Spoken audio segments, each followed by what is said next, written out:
Bienvenue à l'enregistrement préparé pour ce dimanche judical, ce 5e dimanche du Carême. Aujourd'hui, nous allons méditer la lecture de l'Ancien Testament choisie pour ce culte, en particulier la vision d'Ézéchiel dans la vallée des ossements secs. Nous commençons avec l'introïde. Rends-moi justice, ô Dieu, défends ma cause et délivre-moi. Toi, mon Dieu protecteur, pourquoi me repousses-tu?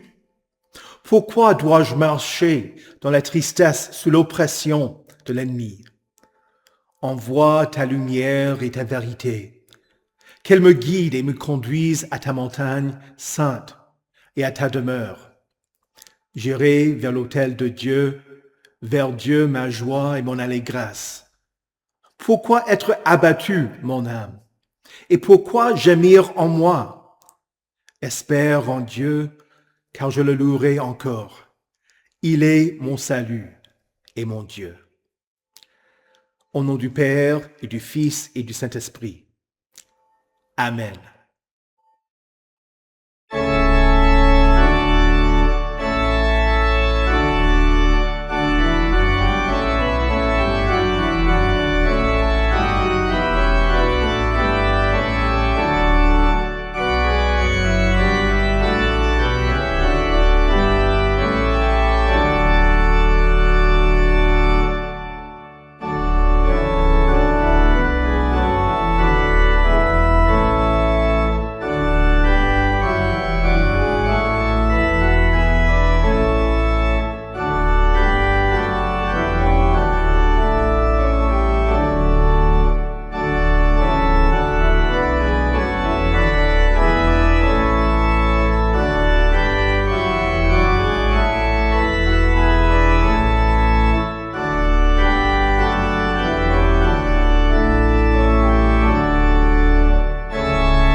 Prions le Seigneur.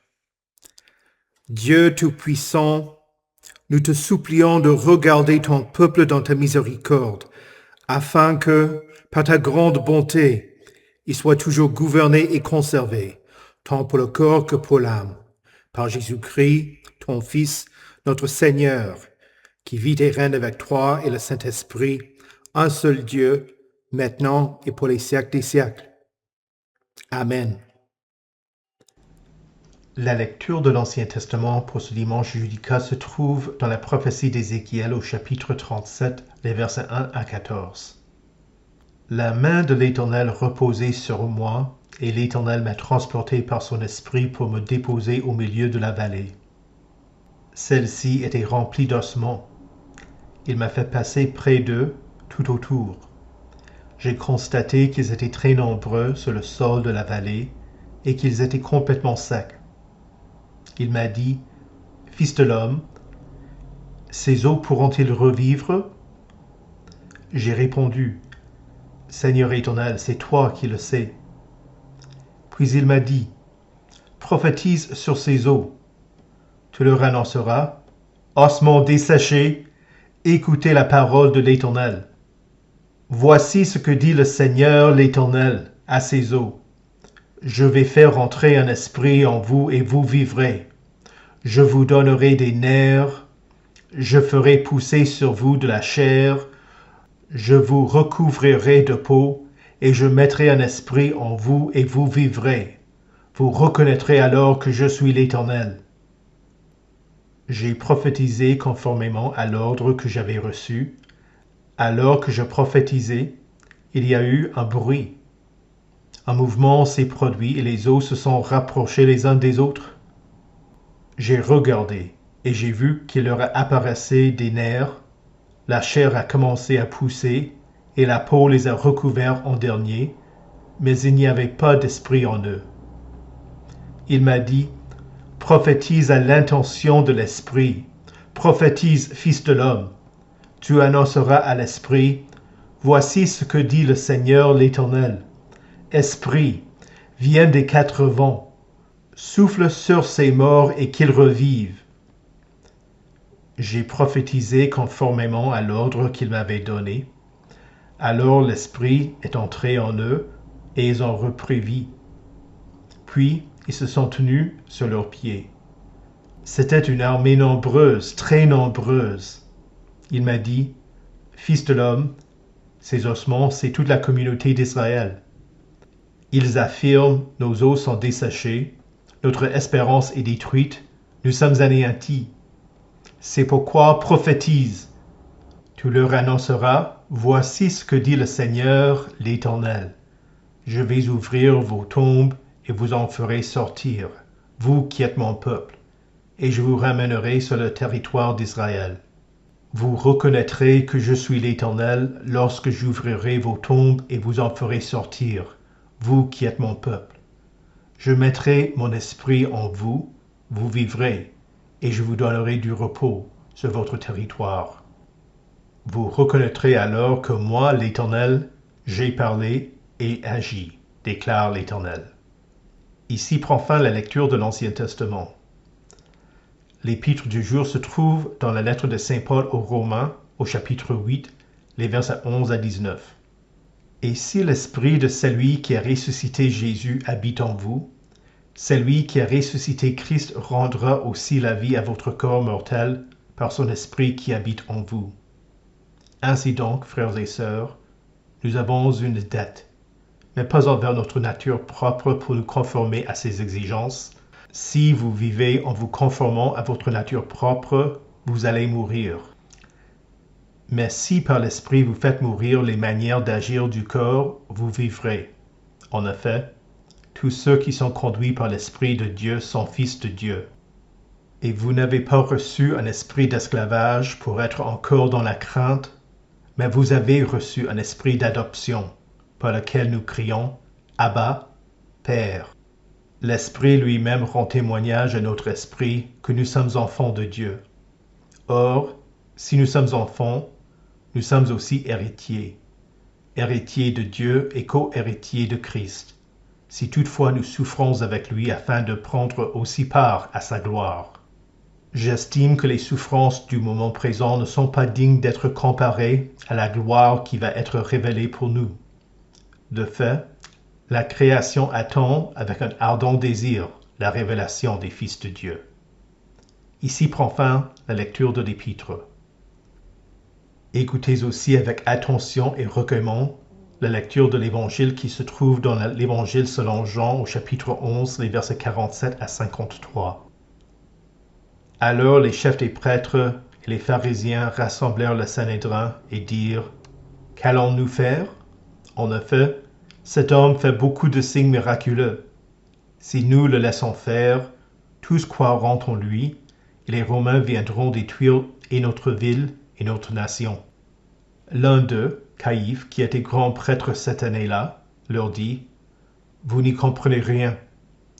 Vous ne réfléchissez pas qu'il est dans notre intérêt qu'un seul homme meure pour le peuple et que la nation tout entière ne disparaisse pas. » Or, il ne dit pas cela de lui-même, mais comme il était grand prêtre cette année-là, il prophétisa que Jésus devait mourir pour la nation. Et ce n'était pas pour la nation seulement, c'était aussi afin de réunir en un seul corps les enfants de Dieu dispersés. Dès ce jour, il tint un conseil pour le faire mourir. Ici prend fin la lecture de l'Évangile. Heureux ceux qui écoutent la parole de Dieu et qui la gardent. Confessons notre foi. Je crois en Dieu, le Père Tout-Puissant, Créateur du ciel et de la terre. Je crois en Jésus-Christ, son Fils unique, notre Seigneur, qui a été conçu du Saint-Esprit et qui est né de la Vierge Marie. Il a souffert sous Ponce Pilate, il a été crucifié, il est mort, il a été enseveli, il est descendu aux enfers. Le troisième jour, il est ressuscité des morts, il est monté au ciel, il siège à la droite de Dieu, le Père Tout-Puissant, et il viendra de là pour juger les vivants et les morts.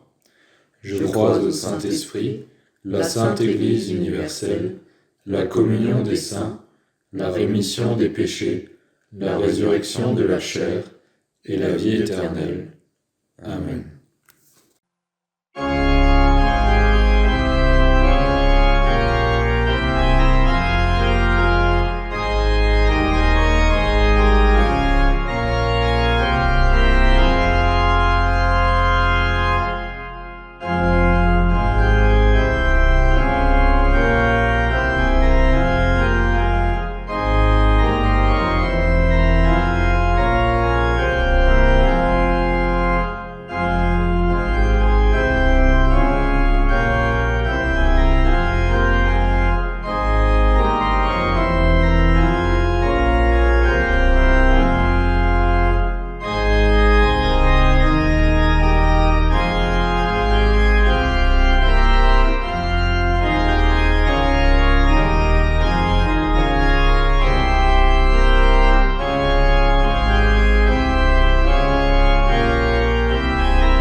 Prions le Seigneur.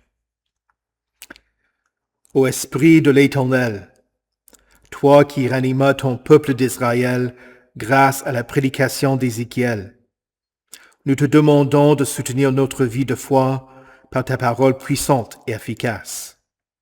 Amen. Saint de Dieu, précieuse et bien-aimée, que la grâce et la paix vous soient données de la part de Dieu, notre Père, et de notre Seigneur et Sauveur Jésus-Christ. Amen. Aujourd'hui, le texte qui fera l'objet de notre méditation sera l'un des textes les plus connus de la prophétie d'Ézéchiel. La vision d'Ézéchiel dans la vallée des ossements secs. Lui, il avait été prêtre au premier temple à Jérusalem, mais il est devenu captif et fut déporté en Babylonie. Depuis Babylone, il prophétisait la destruction du temple. La prophétie et le ministère d'Ézéchiel sont différents des autres prophètes parce que son style est plus apocalyptique. La destruction du temple et la fin de la lignée de David auraient été comme la fin du monde pour les gens de Jérusalem. Quand la prophétie fut réalisée, le contenu de sa prédication changea et il prophétisa le rétablissement de la nation, la nouvelle Jérusalem de Dieu à venir, l'Église, la résurrection des morts et la vie éternelle. Ce livre a pour but de diriger l'attention des gens qui désespérèrent vers la promesse de Dieu. Au verset 11 du texte, nous entendons la plainte du peuple. Ils affirment: nos eaux sont desséchées, notre espérance est détruite, nous sommes anéantis. Voilà l'auto-évaluation de leur situation pitoyable. Le peuple de Dieu ne voyait aucune voie de salut. Alors Ézéchiel les pousse à la repentance en disant à ses concitoyens d'abandonner leur faux Dieu qui ne les avait pas sauvés et de retourner vers l'Éternel. Dieu se servit des murmures des gens pour révéler son activité à Ézéchiel dans sa vision. Pour vous, peuple de Dieu, ne désespérez pas. Ne soyez pas comme la tribu de Juda qui pensait que Dieu l'avait abandonné. Ne vous plaignez pas en disant « Ah, nous n'avons plus la force de continuer. » Nous ne sommes pas anéantis. Nous continuons à rendre service au Seigneur vivant. Dieu poursuit son œuvre parmi nous. Nos paroisses lui appartiennent. Et notre espérance n'est pas détruite car le Dieu vivant promet « Je construirai mon Église, et les portes du séjour des morts ne l'emporteront pas sur elle. » Considérons maintenant le contenu de la vision d'Ézéchiel dans notre texte. La main de l'Éternel reposait sur Ézéchiel, et il fut transporté par son esprit au milieu d'une vallée remplie d'ossements. Il n'a pas vu les squelettes de personnes récemment mortes. Les os étaient mêlés et éparpillés au sol. Ézéchiel ne pouvait discerner les corps. Imaginez une armée défaite sur le champ de bataille, les corps n'ayant pas été enterrés.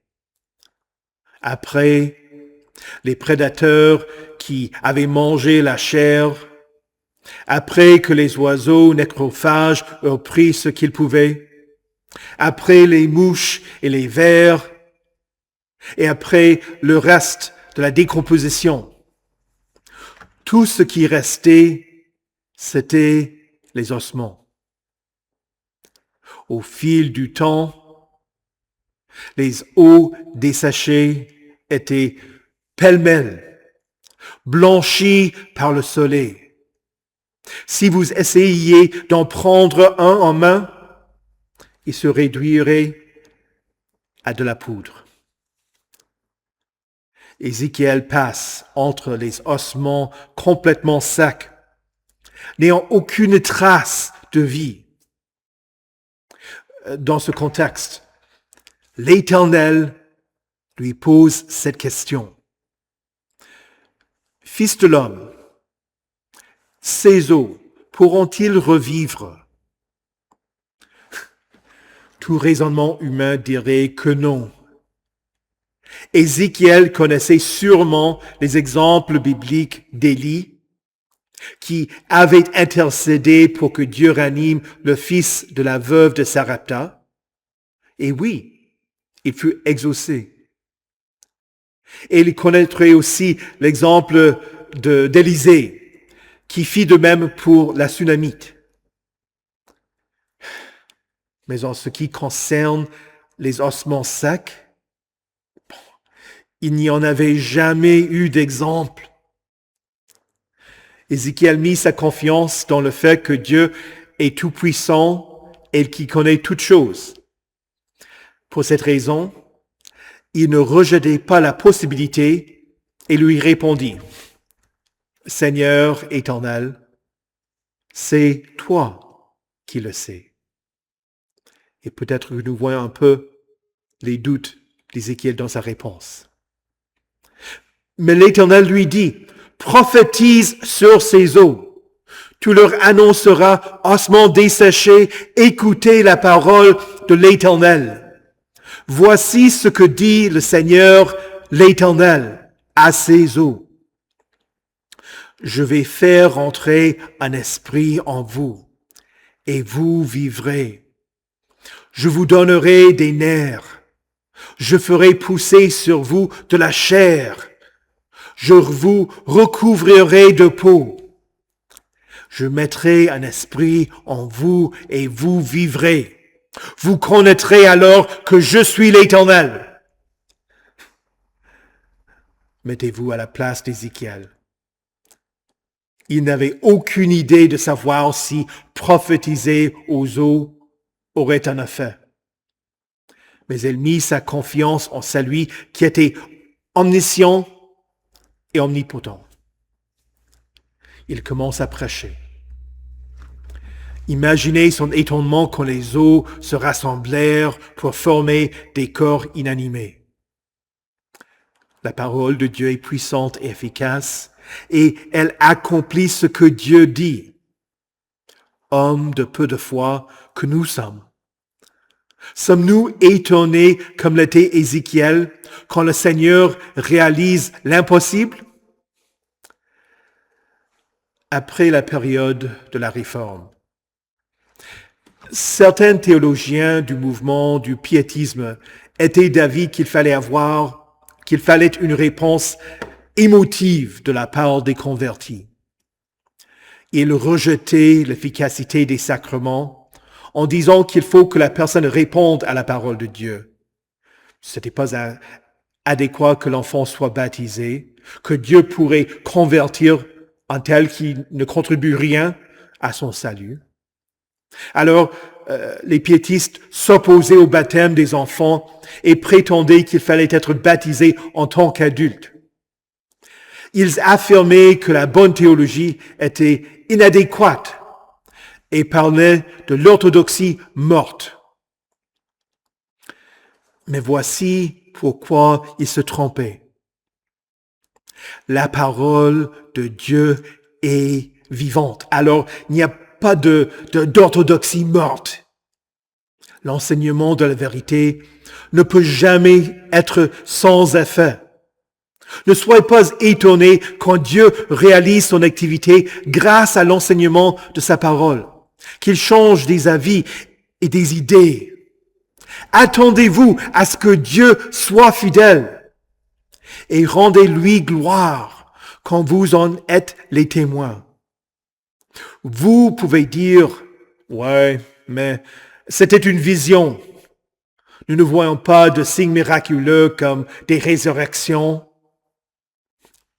Sachez que cette vision d'Ézéchiel annonçait ce que l'Éternel allait faire pour le salut de son peuple. Dieu allait prendre son peuple complètement mort et vaincu et le ressusciter. C'est pourquoi l'Éternel dit à Ézéchiel, prophétise à l'intention de l'Esprit. Prophétise, fils de l'homme. Tu annonceras à l'Esprit, voici ce que dit le Seigneur l'Éternel. Esprit, viens des quatre vents, souffle sur ces morts et qu'ils revivent. Ézéchiel fit ce que l'Éternel avait ordonné. Et une armée très nombreuse fut relevée. Et puis, l'Éternel expliqua la signification de la vision.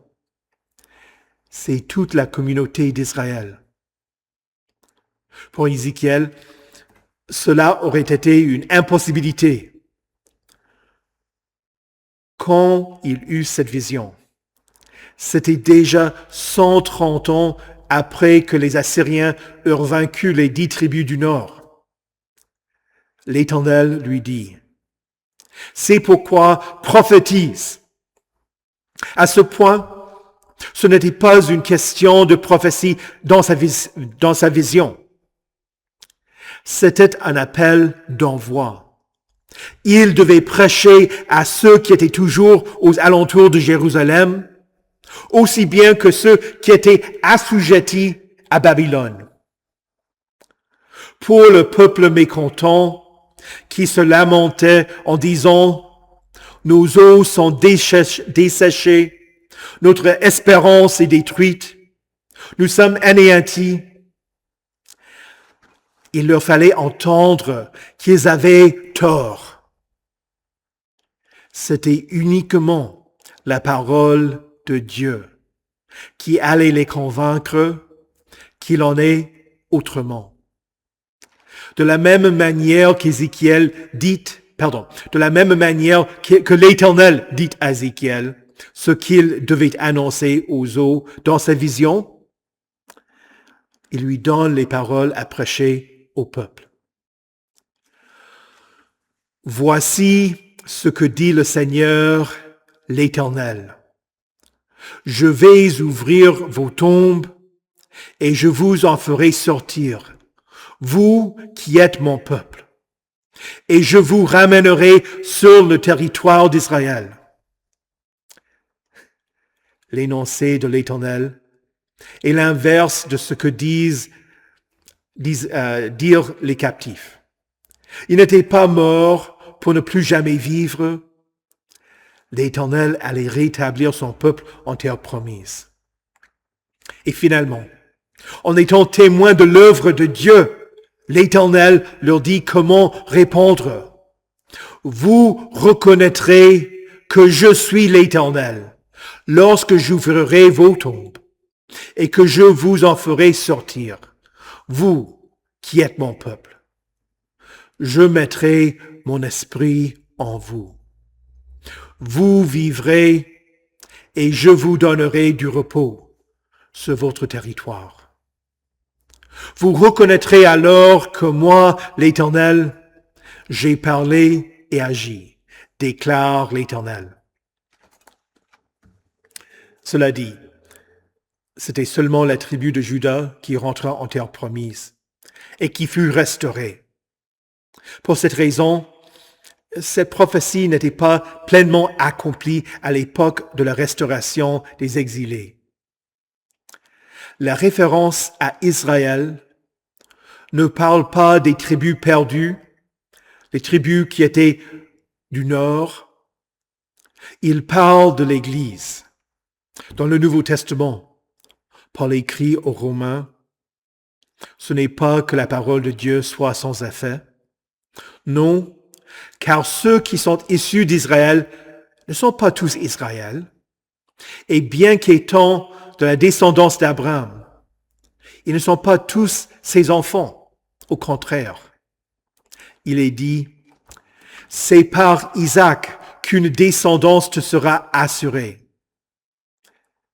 Cela signifie que ce ne sont pas les descendants simplement biologiques qui sont enfants de Dieu, mais que ce sont les enfants de la promesse qui sont considérés comme sa descendance.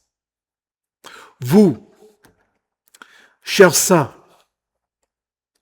vous avez été greffés à l'arbre des descendants d'Abraham et vous êtes héritiers de Dieu et co-héritiers de Christ. Dieu prend des personnes mortes dans leurs péchés et leur donne une nouvelle vie. Il pardonne. L'activité missionnaire de Dieu se poursuit. L'annonce de son salut, son activité de pardon. L'Esprit vient aux nations, non pas indépendamment de la parole, mais grâce à la prédication de la parole de Dieu qui est puissante et efficace. Tout comme Ézéchiel prêchait à ses concitoyens incroyants et sans espoir, Jésus envoie son Église dans ce monde pour annoncer la bonne nouvelle. Et le contenu de la prédication est la résurrection. Le Christ, lors de son ministère, a ressuscité quelques personnes. Mais c'est Jésus qui est sorti du sépulcre et qui reviendra ouvrir vos tombes et vous fera sortir parce que vous êtes son peuple.